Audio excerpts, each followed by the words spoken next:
Бүгүн 8-февралда президент Садыр Жапаров Каракол шаарындагы номер 20-28 аскер бөлүгүндөгү жоокерлерге жазалган зордук зомбулук тууралуу кенже сержант Жылдыз Асанакунованын маалыматы боюнча Фейсбуктагы баракчасына билдирүү жазды. Эгерде Кыргызстанда сөз эркиндиги, адам укугу жок болсо, анда ушул аскер айым эфирлерден түздөн-түз кайрылуу жасап чыкпайт эле. Азыр аскер прокуратурасы бул боюнча дыккаттуу иш алып барууда. Жыйынтыгы жарыяланат. Мындай мисалдар бизде көп. Кыргызстанда сөз эркиндиги болуп келген жана боло берет деп жазды Жапаров. Буга чейин Каракол шаарындагы номер 20-28 аскер бөлүгүнүн кызматкери Жылдыз Асанакунова жоокерлерди уруп согуу, кодулоо, аларга делген азык-түлүктүн сапаты тууралуу айтып, кайрылуу жасаган. УКМКнын чек ара кызматы социалдык тармактарда номер 20-28 аскер бөлүгүнүн санитардык нускоочусу кенже сержант Жылдыз Асанакунованын видео кайрылуусунда айтылган маалыматы боюнча буга чейин да чек ара кызматынын жетекчилиги, ошондой эле көзөмөлдөө жана компетенттүү органдар тарабынан иликтөөлөр жүргүзүлгөндүгүн маалымдаган. Ал эми УКМК аскер бөлүгүндөгү зомбулук боюнча кайрылуу тастыкталбагандыгын билдирди.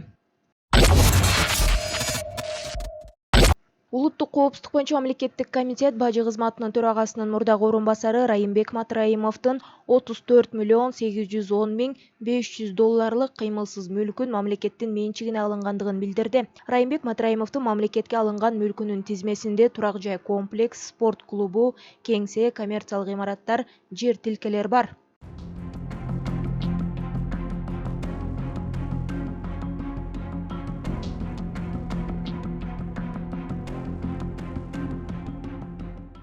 УКМК бул объектилер Райымбек Матраимовдун жана анын жакын санаалаштары мыйзамсыз жол менен алган мүлктөрдү мамлекеттин менчигине кайтарып алуу боюнча ыкчам иш-чаралардын негизинде алынгандыгын кабарлады. Атайын кызмат кылмыштуу топтордун, кландардын ишмердүүлүгүнө бөгөт коюу боюнча Райымбек Матраимовго козголгон кылмыш иши боюнча иликтөө иш-чаралары улантылып жаткандыгын кошумчалады. Январь айында улуттук коопсуздук боюнча мамлекеттик комитет Райымбек Матраимовго издөө жарыялап, милиция кызматкерлерине ал тууралуу багыттама берген. Ал кылмыш жаза кодексинин эркиндигинен мыйзамсыз ажыратуу беренесинин уюшкан топ жана кылмыштуу уюмдар тарабынан адамды күч менен кармоо, анын жүрүү эркиндигин чектөө бөлүмү менен айып коюлган. 2021-жылы УКМК Райымбек Матраимовду коррупцияга айыптап иш козгоп, ал 2016-жылдын башында бажыдагы башка аткаминерлер менен көмүскө коррупциялык схема түзгөндүгүн билдирген. Сот аны күнөөлүү деп таап 260 000 сомдук айып пул чегерген. Матраимов өзү да күнөөсүн мойнуна алып, мамлекетке 2 миллиард сом төгүп берген.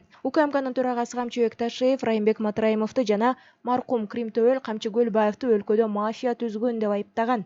Райымбек Матраимов жана анын жакындары акыркы окуялар тууралуу комментарий бере элек, ал өзү каякта экендиги белгисиз.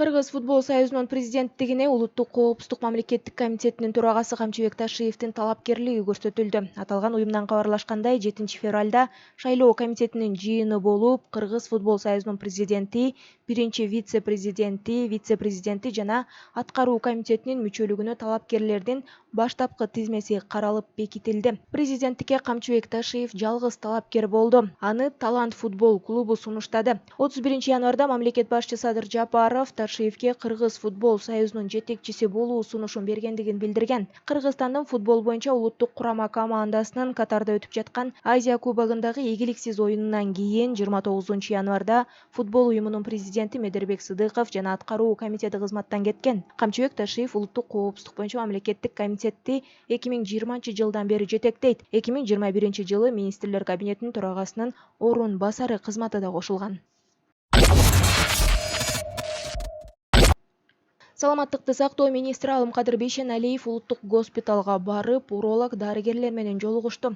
Министрликтен билдиришкендей, президент Садыр Жапаровдун Кыргызстанда органдарды трансплантациялоону өнүктүрүү боюнча буйругун аткаруу максатында улуттук госпиталдын 8 дарыгеринен турган бригада түзүлүп, алар эртең Түркиядагы алдыңкы органдарды трансплантациялоочу клиникалардын биринде окуп келүү үчүн учуп кетишет. Биринчи этапта 4 уролог, бир айдан кийин дагы 4 дарыгер жөнөтүлөт. Жыйында министр Саламаттыкты сактоо министрлигинде координациялык кеңешме болуп, анда президент Садыр Жапаровдун Кыргызстандагы туугандык донорлордон бөйрөк трансплантациясын өнүктүрүү боюнча буйругун ишке ашыруу маселеси талкуулангандыгын билдирди. Эне жана баланы коргоо улуттук борборунда буга чейин даярдалган адистер бар. Бул команда окуудан кийин Кыргыз-Түрк достук ооруканасында бөйрөк алмаштыруу операцияларын жасайт. Андыктан силерге чоң жоопкерчилик жүктөлөт, деди министр.